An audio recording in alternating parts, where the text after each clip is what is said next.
यहीं से शुरू होती है अमेरिका के एक और खुफिया त्यारे ब्लैक बर्ड की कहानी।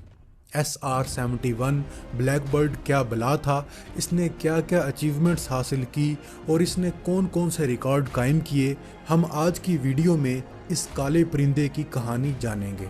दोस्तों, कोल्ड वार के दौरान अमेरिका को मान था कि अमेरिका के U-2 ड्रैगन लेडी त्यारे को सोवियत यूनियन डिटेक्ट नहीं कर सकता। दोस्तों, U-2 ड्रैगन लेडी ना ही इतना फास्ट था और ना ही स्टेल्थी त्यारा था, लेकिन अमेरिका को इस त्यारे पर इसलिए फ़ख्र था कि ये त्यारा 70,000 फीट की बुलंदी पर उड़ान भर सकता था और इस ऊंचाई पर रहते हुए ड्रैगन लेडी सोवियत यूनियन की हसास साइट्स की पिक्स ले लेता था। अमेरिका का ख्याल था कि ड्रैगन लेडी को 70,000 फीट की बुलंदी पर सोवियत यूनियन का कोई एयर डिफेंस सिस्टम डिटेक्ट नहीं कर सकता और इस चीज़ का फ़ायदा उठाते हुए अमेरिका का ड्रैगन लेडी त्यारा पूरे सोवियत यूनियन में आज़ादी से जासूसी करता रहा। अमेरिका के सदर आइजनहावर का भी ये यकीन था कि सोवियत रेडार्स ड्रैगन लेडी को डिटेक्ट नहीं कर सकते, लेकिन अमेरिकन यहाँ पर गलत थे। सोवियत यूनियन पहले दिन से ही अमेरिका के ड्रैगन लेडी को ट्रैक कर रहा था, लेकिन सोवियत यूनियन के लिए मसला ये था कि वाकई उनका कोई मिसाइल 70,000 फीट की बुलंदी पर त्यारे को हिट नहीं कर सकता था और सोवियत यूनियन इस इंतज़ार में था कि कब वो अहल होंगे कि ड्रैगन लेडी को गिरा सकें। और फिर वो दिन भी आया जब सोवियत यूनियन ने सारे बदले एक साथ ले लिए।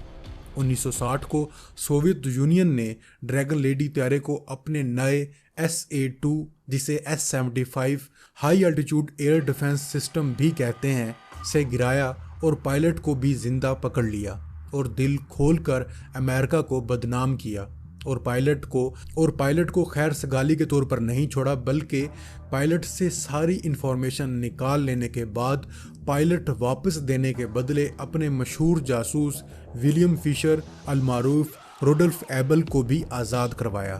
दोस्तों, इस तारीखी बेइज्जती के बाद अमेरिका को एहसास हुआ कि त्यारे को सिर्फ ज़्यादा ऊंचाई पर उड़ाना ही काफ़ी नहीं है और यहीं से सोच पैदा हुई SR-71 ब्लैक बर्ड एयरक्राफ्ट बनाने की, जो U-2 ड्रैगन लेडी से भी ऊंची परवाज़ करता हो, इंतहाई तेज़ भी हो और इसे कोई रेडार भी ना पकड़ सके।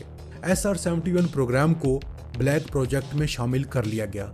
ब्लैक प्रोजेक्ट अमेरिका का highly classified top secret defence project है, जिसके अंडर बहुत से बड़े बड़े प्रोजेक्ट्स शुरू किए गए, जैसा कि F-117 नाइट हॉक और B-2 स्प्रिट बॉम्बर वगैरह। इस ब्लैक प्रोजेक्ट के लिए हर साल जो फंड्स जारी किए जाते हैं उन्हें भी ब्लैक बजट कहा जाता है। सो SR-71 का डिज़ाइन का काम कैली जॉनसन को सौंपा गया, जो कि अमेरिकन एरोस्पेस इंजीनियर थे और U-2 ड्रैगन लेडी को भी इन्होंने ही डिज़ाइन किया था। SR-71 की शेप A-12 एयरक्राफ्ट पर बेस्ड थी, जिसे अमेरिका ने सिर्फ 1 साल सर्विस में रखा और कुछ फंड्स इशू की वजह से इस प्रोग्राम को बंद कर दिया गया। अब इसी A-12 की शेप में एक ज़बरदस्त किस्म का एयरक्राफ्ट बनने जा रहा था, जो अमेरिका के पिछले तमाम स्पाई एयरक्राफ्ट हत्ता के स्पीड में भी पिछले तमाम त्यारों से बेहतर था। सो खुफिया तौर पर SR-71 ब्लैक बर्ड बनना शुरू हो गया। 4 साल बाद 22 दिसंबर 1964 को SR-71 ने अपनी पहली परवाज़ भरी और इस पहली परवाज़ में इस त्यारे ने 3.4 मैक की स्पीड हासिल की, यानी आवाज़ की रफ्तार से 3.5 गुना ज़्यादा। और ये स्पीड आज के जदीद तरीन त्यारों हत्ता के कई मिसाइल्स भी अचीव नहीं कर सकते, जिसे आज से कई दहाइयों पहले SR-71 ब्लैक बर्ड ने अचीव कर लिया था। दोस्तों, याद रहे, ब्लैक बर्ड के जदीद तरीन पार्ट्स के लिए एक पूरी हाई टेक इंडस्ट्री बना दी गई थी। मिसाल के तौर पर इसका फ्यूल, जो कि एक हाई टेक फ्यूल था जिसे GP7 कहते हैं। दोस्तों, ये स्पेशल किस्म का फ्यूल सिर्फ और सिर्फ ब्लैक बर्ड के लिए बनाया गया था ताकि इसकी परफॉर्मेंस में कोई फ़र्क ना आए, और ये लो वोलेटिलिटी टर्ब्यून फ्यूल बनाने का ठेका शेल ऑयल कंपनी को दिया गया। मकसद ये था कि ज़्यादा ऊंचाई में फ्यूल बुखारात में तब्दील ना हो जाए। दोस्तों, इस ब्लैक बर्ड की बॉडी टाइटेनियम से बनाई गई थी ताकि 3.5 की स्पीड पर यह टेम्परेचर को बर्दाश्त कर सके। याद रहे, टाइटेनियम एक हल्का लेकिन मजबूत मेटल है। ये मेटल स्टील से 40% हल्का है लेकिन मजबूत हाई स्ट्रेंथ स्टील जितना है। SR-71 में 2 कॉकपिट हैं। अगले कॉकपिट में पायलट बैठता है, जबकि पिछले कॉकपिट में रिकॉनिसेंस सिस्टम ऑफिसर, मतलब वो ऑफिसर जो जासूसी और इक्विपमेंट्स को देखता है।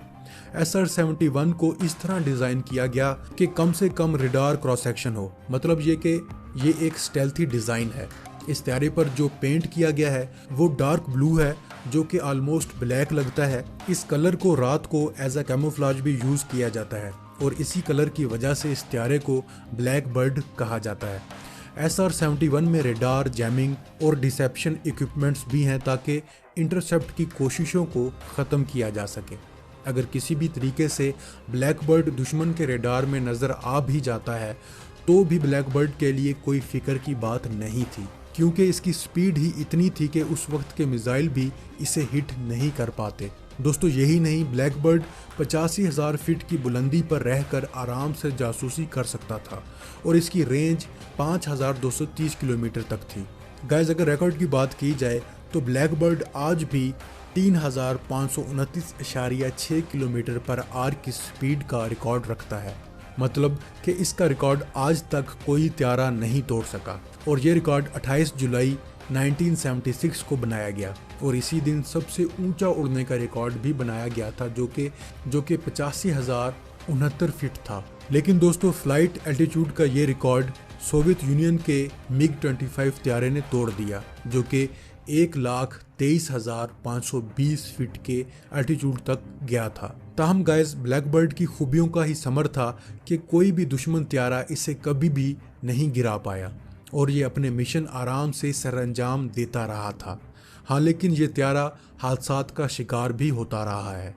60s के दौर के इतने ज़बरदस्त तैयारे के सिर्फ 32 यूनिट बनाए गए थे और इस तैयारे को 1998 को पूरी तरह रिटायर कर दिया गया और इस प्रोग्राम को बंद कर दिया गया और इस प्रोग्राम को दिए जाने वाले सारे फंड्स रोक दिए गए। वो इसलिए कि इस तैयारे के बीच पेंटागन की सियासत आ चुकी थी और जैसा कि मैंने बताया था कि इस तैयारे का हर पार्ट स्पेशल था और पूरी टेक इंडस्ट्री सिर्फ इस तैयारे के लिए खड़ी कर दी गई थी।